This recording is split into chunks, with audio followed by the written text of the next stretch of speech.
Assalamualaikum warahmatullahi wabarakatuh. Alhamdulillahirrabbilalamin. Segala puji hanya kepada Allah Subhanahu wa ta'ala yang telah memberikan kita nikmat iman, nikmat Islam, dan nikmat kesehatan, sehingga pada bulan Ramadan yang penuh berkah ini kita masih diberi kesempatan untuk beribadah kepadanya. Selawat dan salam semoga senantiasa tercurah kepada junjungan kita Nabi Muhammad sallallahu alaihi wasallam, kepada keluarga beliau, para sahabat, serta umatnya hingga akhir zaman. Sahabat M-Senda yang dirahmati Allah, Ramadan datang setiap tahun, salat kita bertambah, masjid semakin ramai, tarawih semakin panjang. Tapi mari kita jujur pada diri sendiri.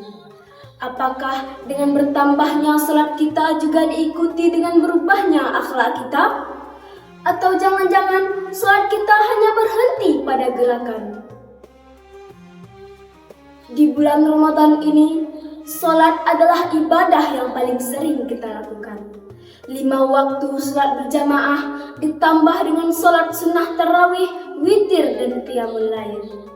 Namun, mari kita renungkan sejenak sebuah pertanyaan penting. Sudahkah kita benar-benar mendirikan salat? Atau jangan-jangan kita hanya sekedar melaksanakan salat? Allah Subhanahu wa ta'ala berfirman dalam Al-Quran, dirikanlah salat, sesungguhnya salat itu mencegah dari perbuatan keji dan mungkar. Quran Surah Al-Ankabut ayat 45.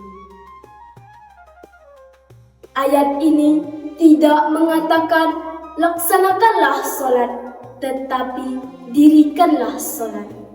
Ini menunjukkan bahwa salat bukan hanya sekedar gerakan fisik semata, bukan hanya berdiri, ruku', sujud lalu selesai.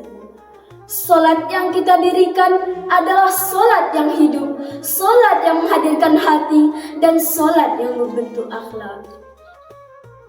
Sahabat M-Senda yang dimuliakan Allah, banyak di antara kita yang salat tepat waktu, tapi masih mudah marah. Salat rutin, tapi masih berani berbohong. Salat tidak pernah tinggal, namun lisan masih menyakiti orang lain. Jika demikian, patut kita bertanya, apakah salat kita sudah berdiri tegak dalam hidup kita? Rasulullah Shallallahu Alaihi Wasallam bersabda, betapa banyak orang yang salat namun tidak mendapatkan dari salatnya kecuali rasa lelah. Hadis riwayat Ahmad. Semoga pertanyaan ini menjadi renungan kita semua yang akan kita lanjutkan jawabannya pada sesi berikutnya. Wassalamualaikum warahmatullahi wabarakatuh.